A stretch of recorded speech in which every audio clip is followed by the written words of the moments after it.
Ayun, what's up guys?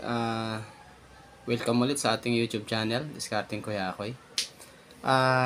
Meron tayo dito guys, yung andito yung ating piso wifi. Ito guys, papakita ko sa inyo. Ito. Ayan. Ito yung piso wifi natin guys na in-update natin nung nakaraan. Ito yung 5.0 na in-update natin ng 5.1.3. So ito yun guys. Ayan. Nilagay ko na sa box. So kulay pink nga lang siya. So ayan. Kulay pink. Ayan. So naka anti-dust ito guys, no? Nakabukod yung kanyang coin slot saka yung mga lagay ng pyesa. So tapos may antenna na sa loob. Ayan, andito yung antenna niya. So ito guys, in-update natin siya ng 5.1.3 mula siya sa 5.0. Ngayon guys, subukan natin yung i-update ng 5.1.5. So, update natin guys. No?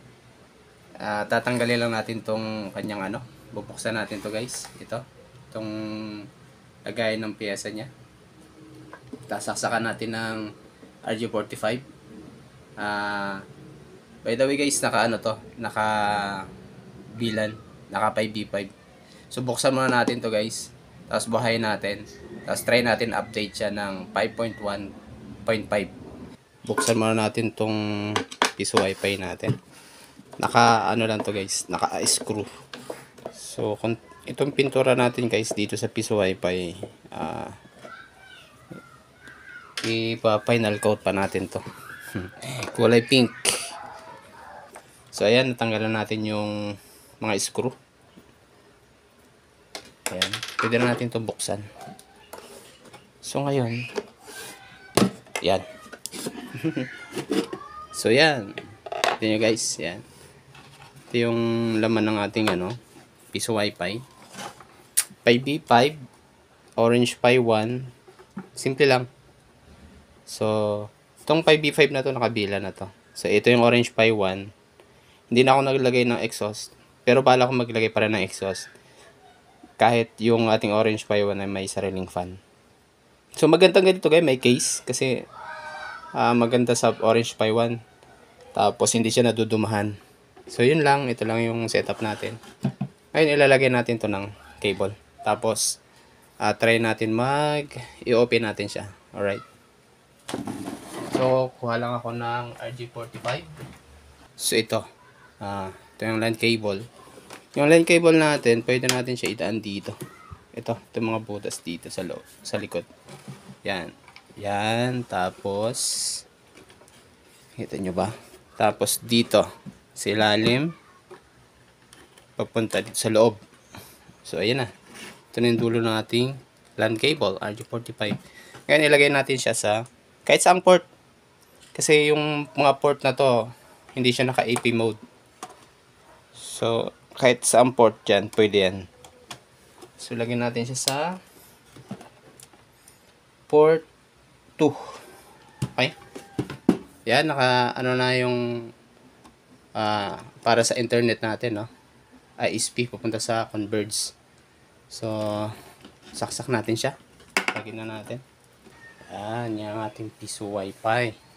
Ito yung 5.1.3 na in-update natin mula sa 5.0, no?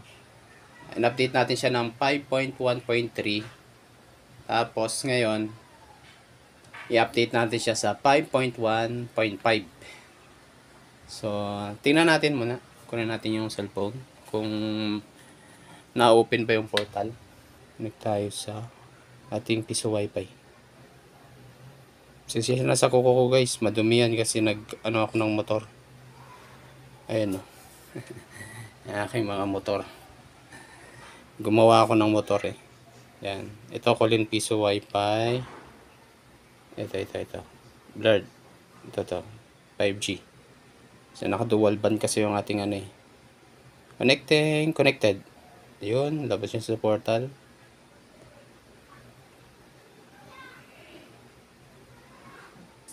Ayan, no, ayan. Naka 5.1.3 ito guys, no. Di ba, mag-insert coin tayo. Ayan, naka power cut din siya. Okay. Cancel muna natin. Na ngayon, punta tayo sa admin. So, wait lang guys ha. Punta tayo sa admin. Type natin dito. 10.0.0.1/admin. Ayun, lumabas. Ayan na. So, login lang tayo guys. Yun. Ayan.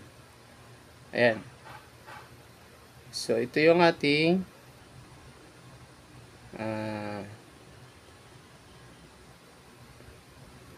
ito yung ating 5.1.3. Tingnan natin sa device information. So, ito guys, so 5.1.3, no? So, tingnan natin yung kanyang pwede tayo mag-update. Tayo dito. Dito tayo sa computer natin, guys. Dito natin siya i-update. So, mag-login tayo sa kanyang sa 1. Sa kanyang 1. Binibigyan niya rito na ito 192.168.100.26. Okay? .100.26. Login tayo dito sa ating computer. Kasi walang wifi itong ating walang wifi dongle itong ating desktop. Pasukin na lang natin yung IP address niya. Punta tayo sa Google Chrome. Ang IP address ng ating piso wifi ay 192.168.100.26. So ito. Ayan. So ayan. Login lang tayo. Password. Okay, yun. So, ito yung ating dashboard. Ito na yung ating dashboard, mga diskarte. Tingin tayo sa device information. So, ito, 5.1.3. Yung ating version. So, tingnan natin kung pwede natin siyang i-update sa 5.1.5. So, punta tayo dito sa system. Software update. So, ito. Software update. So, current version natin is 5.1.3. Check natin yung check for updates. Yan. Yun, may lumabas. Yung version 5.1.5. So, may size siya na 34.6 MB. So, dito sa baba, merong 5.1.4. So, ito yung ating version na na-install. 5.1.3. No? Pinakababa, andito baba ang 5.1.5.0. Ito pa oh. Pwede pa pala mag-downgrade ng 5.0 na version.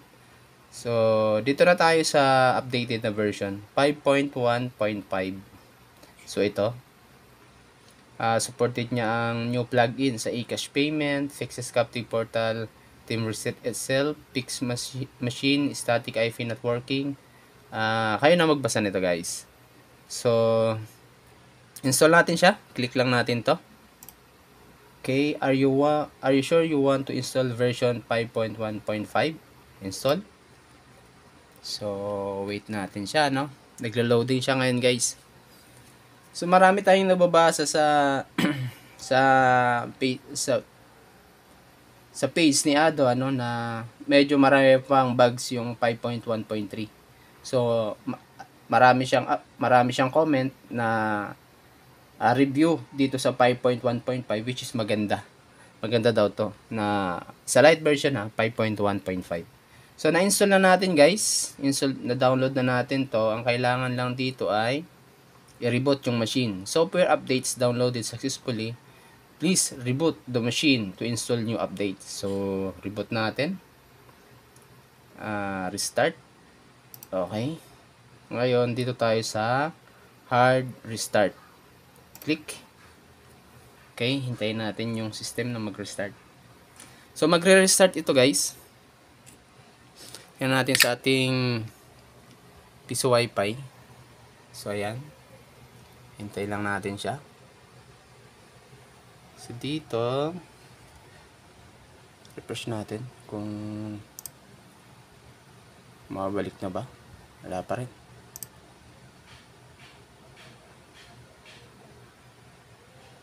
Okay. Ayun. Ito na guys. System is updating to na turn off the machine. So wag daw nating papatayin itong ating machine habang nag-update yung ating system. So okay. Hintay lang tayo guys. Wait. Hintay lang natin siya na matapos. Yan.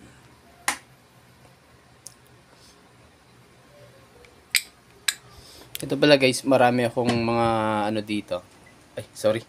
Marami ako ditong mga computer. Ayan. Gagawin ko ito guys na ano, PisoNet. PisoNet dun sa area namin. Kasi wala pang PisoNet dun guys. So, naisip ko na maganda lagyan ng PisoNet. Okay. Tapos, ito yung ginawa kong ano. Ito yung ginawa kong, ito, yan, CoinSlot. Yan. Balik tayo. Update. Yun, system updating pa rin guys. System updating pa rin siya. Okay.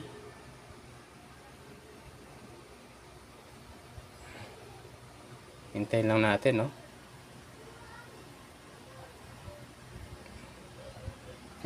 Tapos biglang na-corrupt na yung ating SD card. System updating.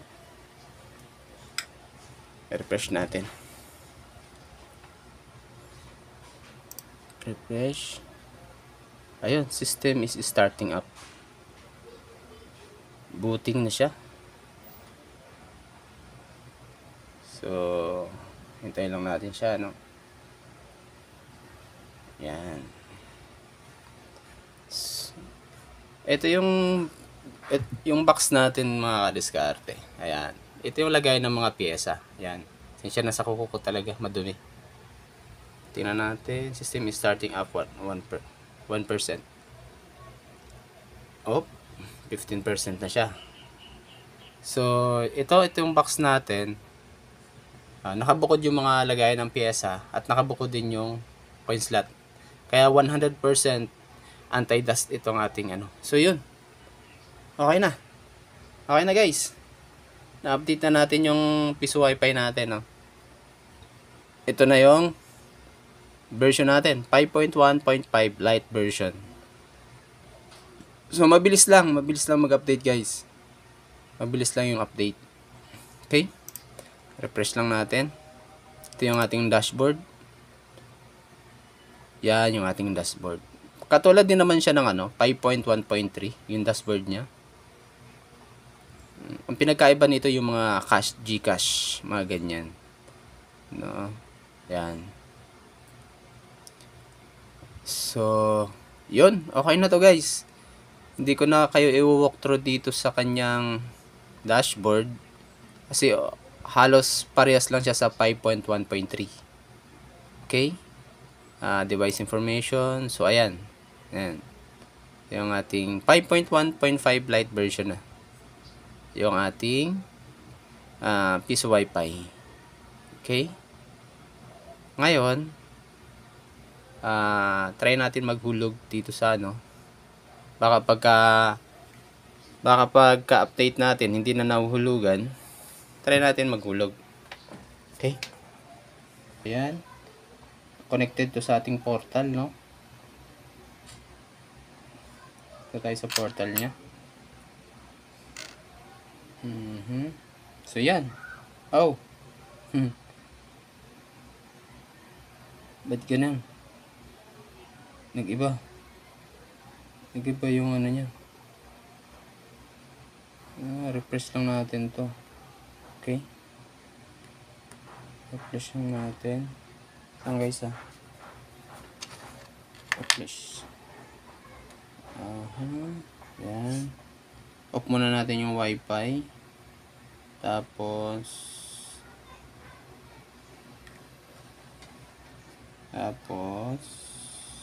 on natin.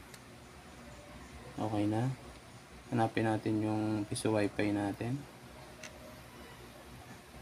Ito, Kulin piso wifi 5G. Click natin dyan. Okay, yun. Connected. Punta siya sa portal. Diretso sa portal. So, ito yung portal. Ba't ganyan siya? Ito yung portal natin. So, ayusin natin dito sa ating admin dashboard. Okay? Punta tayo dito sa ating dashboard. Tayo sa Captive Portal. Ayun. Background. Okay.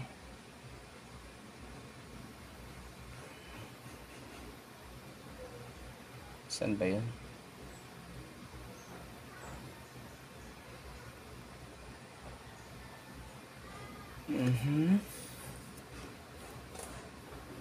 Tayo sa team admin dashboard.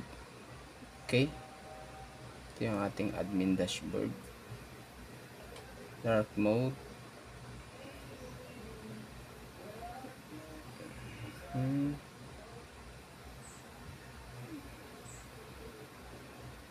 Saan ba siya?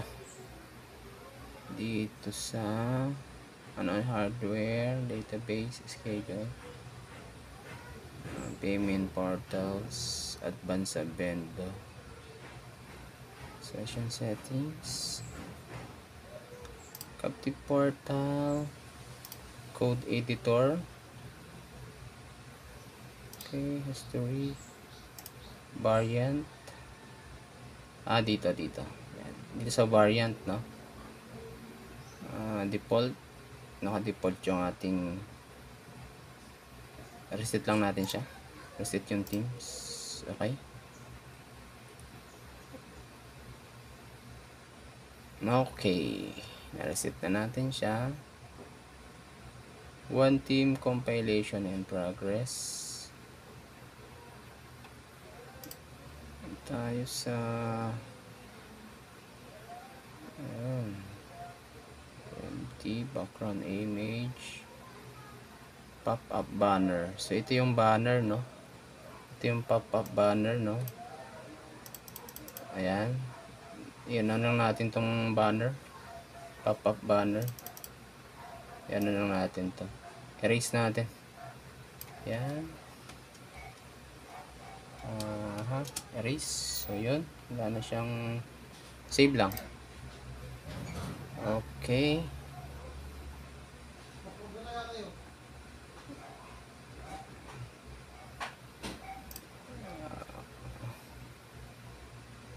In progress pa yung team compilation. So yun, okay na. Pop-up banner, background image, pop-up banner, pop-up banner. So empty na yung pop-up banner natin. Okay, tingin tayo. Tingnan natin sa portal. So ito yung piso wifi natin. So nakakonect na siya sa piso wifi natin. Na tayo sa portal niya. Kung yun na. Okay na. Pwede na tayo mag-insert. So try natin mag-insert coin. Yun. Pumitik na yung pumitik na yung ating relay. So insert tayo. 5 pesos. 5 pesos is 3 hours. Yun, hindi na erase yung ating ang ating tag dito sa ating session settings, saka sa ating wifi rates, no? Yun, wifi rates. So ito 5 na bago. Yo. So 10 pesos, 7 hours. Yun yung So 5 ulit. Yun, nahulugan naman. Tapos piso. Yo. Okay na. So, yun. Done. Tapos, connecting. May post time na rin siya, no? Okay. Punta tayo sa YouTube. Kung nakapag-YouTube. YouTube. Kung may internet. Natin. Yun. Medyo, ano siya. Yan, no? Connected siya sa Kulian piece Wi-Fi. Okay. May YouTube siya. Catherine. Yan. Yun. So, mag-ano tayo? Speed test.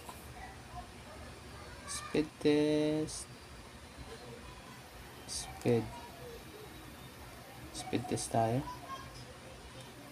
Okay. Speed test by Okla. Lobat na.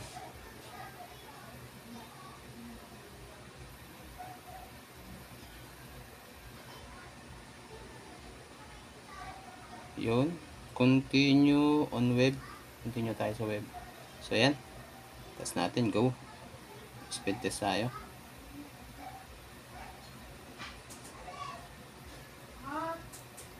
Okay.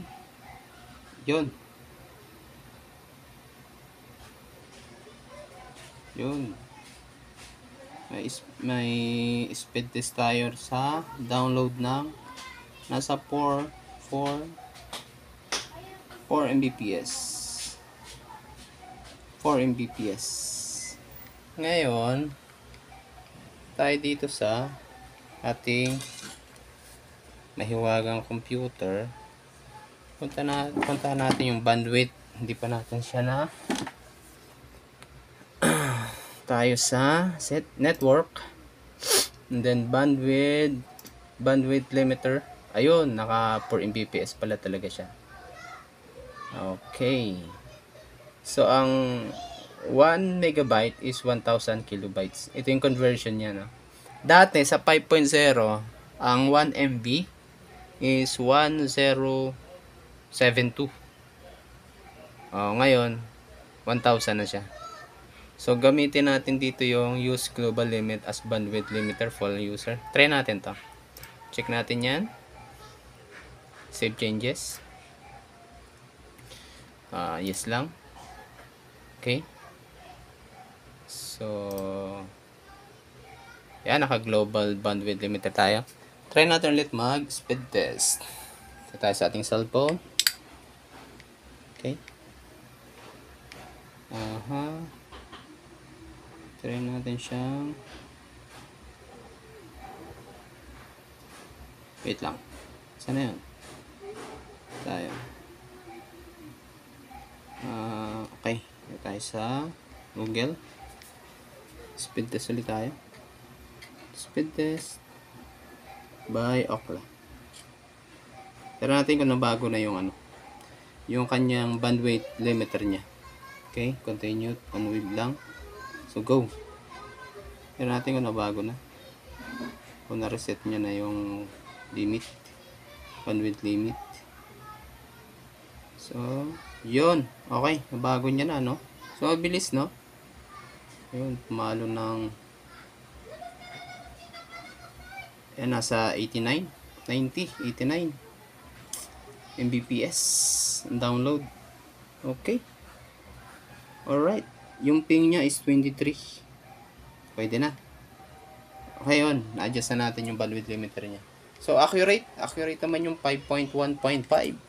So, maraming feedback nito guys sa Facebook page na maganda daw yung 5.1.5 sa light version. So, yun lang guys. Na-update na natin yung ating piso Wi-Fi. Mula to guys sa 5.0. Ngayon, in-update natin ang 5.1.3. At ngayon, 5.1.5. So, yun yung latest na version ngayon sa light version, no? Tingnan tayo sa system. Punta tayo sa software update. Check natin kung may bagong update. Okay, so yun pa rin. So, wala pang bagong update. So, waiting tayo sa 5.1.6 kung anong meron dun sa susunod. Ganon kagaling kay si Ado. So, shoutout kay Ado. Ang sisipag ng mga dev. Galing. Saka, yung mga support nila talagang pag i-chat mo talagang magre-reply yung mga support. Hindi natutulog. Alright guys, hanggang dito na lang ating video for today. Successful yung ating ginawang pag-update ng ating Piso Wi-Fi para maging 5.1.5 Lite version. Alright, thank you for watching. Goodbye. Babush.